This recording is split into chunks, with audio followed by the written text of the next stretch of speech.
J'aimerais lire avec vous la deuxième partie du psaume 116, les versets 10 à 19, ce psaume qui parle de délivrance et de reconnaissance.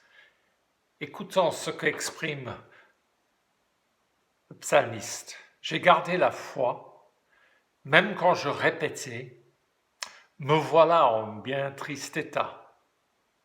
J'étais si bouleversé que je disais, on ne peut se fier à personne.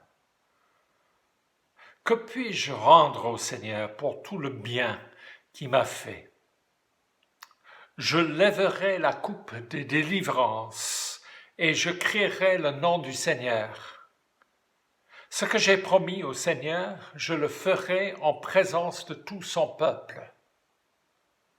Le Seigneur voit avec douleur la mort de ses fidèles. Ah Seigneur, je suis ton serviteur, oui, ton serviteur né de ta servante. Tu as défait mes liens. Pour te louer, je t'offrirai un sacrifice et je proclamerai qui tu es.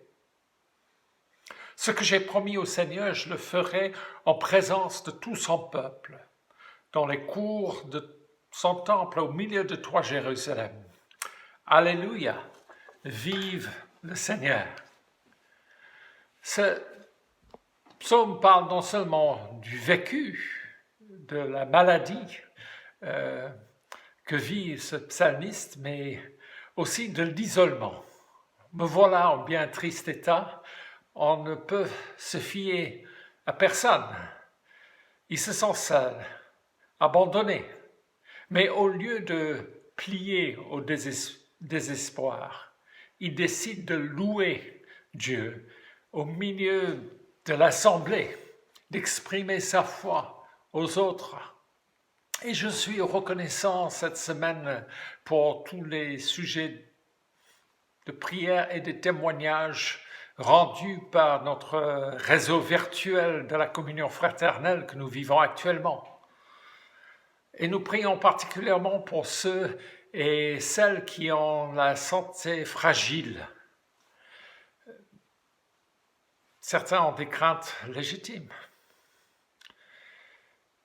Le psalmiste nous rappelle que la vie de chacun et de chacune est précieuse aux yeux de Dieu. C'est avec douleur que Dieu regarde la mort de ses fidèles.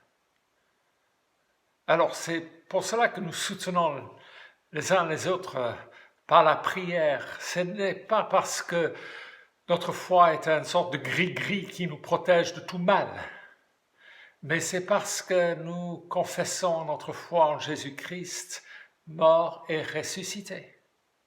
Nous nous approchons de Pâques dans les prochains jours et semaines. Et la victoire de Dieu n'est pas une victoire dépouillée, vide, mais c'est une victoire vécue à travers les difficultés, la souffrance, même la mort.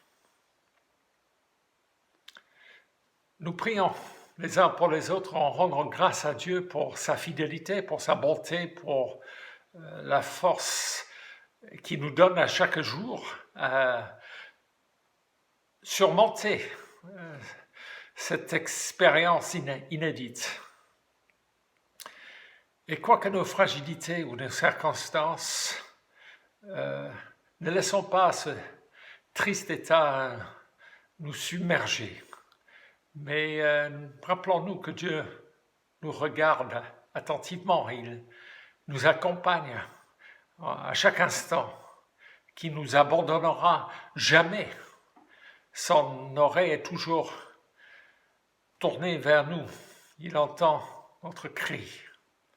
Louons le Seigneur.